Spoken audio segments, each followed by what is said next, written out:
Bienvenidos. En el día de hoy continuaremos con el módulo de sociedades y desarrollaremos el tercer tema, llamado el contrato de sociedad. Para eso haremos referencia a dos artículos que se encuentran consagrados en el Código de Comercio y el Código Civil.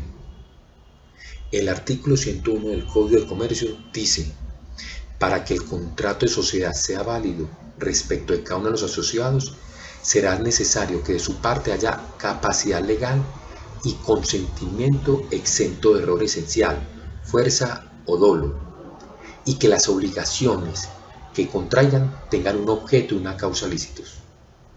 Se entiende por error esencial el que versa sobre los móviles determinantes del acto o contrato comunes o conocidos por las partes. Y el artículo 1502 del Código Civil dice: para que una persona se obligue a otra por un acto o declaración de voluntad, es necesario, primero, que sea legalmente capaz; segundo, que consienta en dicho acto o declaración y su consentimiento no adolezca de vicio; tercero, que recaiga sobre un objeto lícito; cuarto, que tenga una causa lícita. La capacidad legal de una persona consiste en poderse obligar por sí misma, sin el ministerio o la autorización de otro. De estas dos definiciones o requisitos podemos sacar los siguientes elementos del contrato de sociedad. Y uno de ellos es la capacidad legal para asociarse. Y está definida como la aptitud de una persona para ser titular de derechos y obligaciones. La Ley 27 de 1997 fijó la mayoría de edad en 18 años. Los que son menores de 18 años requieren un permiso o una autorización de los padres, exento para cierto tipo de sociedades donde no pueden participar. El artículo 102 del Código de Comercio validó las sociedades entre cónyuges, aunque ellos sean los mismos socios. Igualmente, este mismo artículo habla de las sociedades entre padres e hijos. Las sociedades donde es socia o accionista en otra, siempre y cuando dentro del desarrollo del objeto social esté permitido. Y hay unas incapacidades particulares donde se prohíbe este tipo de situaciones. Por ejemplo, al revisor fiscal se le prohíbe ser asociado de la compañía que fiscaliza o de sus subordinadas. Las sociedades subordinadas no pueden tener a ningún título parte de interés, cuota o acciones en las sociedades que dirigen el control. Igualmente, otro elemento que debemos desarrollar es el consentimiento. Y es la aceptación deliberada, consciente y libre de los contratantes en un objeto jurídico. Es decir, que se encuentre exento de vicio.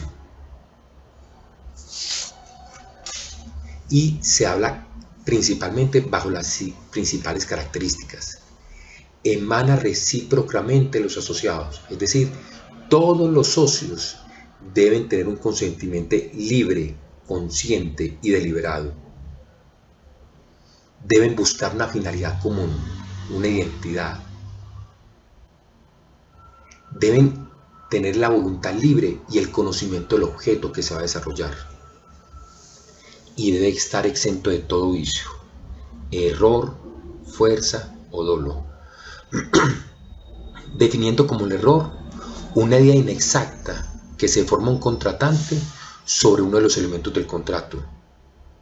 Es decir, creemos que es un hecho, creemos que un hecho que es falso es verdadero o viceversa. Entonces no existe esa concordancia entre la voluntad verdadera y la voluntad declarada, creando un desequilibrio dentro del contrato. El dolo es la maniobra empleada por uno de los socios en el contrato de sociedad con el propósito de engañar a otra y determinarla a otorgar ese acto jurídico. La fuerza es esa impresión que se ejerce sobre una persona para determinarla a realizar un acto que vicia el consentimiento. Ese acto consiste en impresiones físicas sobre el cuerpo, violencia física, violencia moral, creando una presión psicológica ante el temor inmediato de un daño. Otro tercer elemento dentro del contrato de sociedad es el objeto lícito. Y el artículo 104 del Código de Comercio lo define. Habrá objeto lícito cuando las prestaciones a que se obliguen los asociados o la empresa o la actividad social sean contrarias a la ley o al orden público. Es un elemento común y esencial y es el requisito como la causa lícita para la validez del acto jurídico, y consiste en que el contenido de todo negocio jurídico debe ajustarse a la ley en 3 puntos fundamentales dentro del contrato de sociedad. Primero, del contrato, es decir, que abarca la integridad del contrato. Segundo, de la obligación de cada socio, es ese compromiso jurídico de cada uno de los socios de aportar en dinero o en especie. Y tercero, del objeto social, que la actividad económica que se vaya a desarrollar esté permitida.